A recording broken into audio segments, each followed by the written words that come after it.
உங்கள் நேச்சுரல்ஸின் குறிப்பாக பெண்களுக்கான முக்கியமான டிப்ஸ் ரொம்ப கவனமாக கேளுங்க.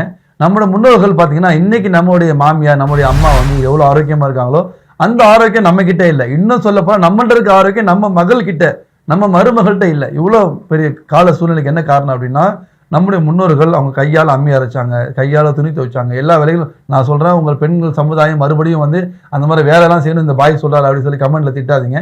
நான் சொல்ல ஒரு நோக்கம் அது கிடையாது. உடல் உழைப்பு இல்லாத ஒரு காலம் இருக்கே, அது வந்து ஆரோக்கியம் இல்லாத காலம் அப்படின்னு நம்ம சொல்லலாம். கிட்டத்தட்ட ஆரோக்கியமின்மைக்கு முக்கியமான காரணம் உடல் உழைப்பு இருக்கணும். இன்னைக்கு என்னன்னா ஃபேன் போட கூட ரிமோட் வந்துருச்சு. எஞ்சி போய் ஃபேன் போடுறது, தண்ணி குடிச்சா அது போய் ஓரமா போய் வைக்கிறது. இன்னும் நமக்கு தண்ணி தேவை நம்ம பையன்கிட்ட நம்ம பொண்ணுகிட்ட கேட்கறது. இந்த மாதிரி விஷயத்தை விட்டு கொஞ்சம் வெளியே வந்து கொஞ்சமாவது என்ன செய்யுங்க, ஒரு கொஞ்சம் நடக்கிறது. பக்கத்தில் இருக்கக்கூடிய கடைகள் இருந்துச்சு சொன்னா அந்த கடைகளுக்கு நடந்து போறது, சின்ன சின்ன வேலைகள் வீட்டுக்குள்ள சொன்னா அந்த வேலைகளை தானே செய்யறது. இந்த மாதிரி ஒரு ஆரோக்கியமான சூழ்நிலைகளை ஒரு நல்ல சமுதாயத்தை உருவாக்கணும்னு சொன்னா இந்த மாதிரி சின்ன அளவு வேலைகளா நம்ம கண்டிப்பாக செய்யணும்.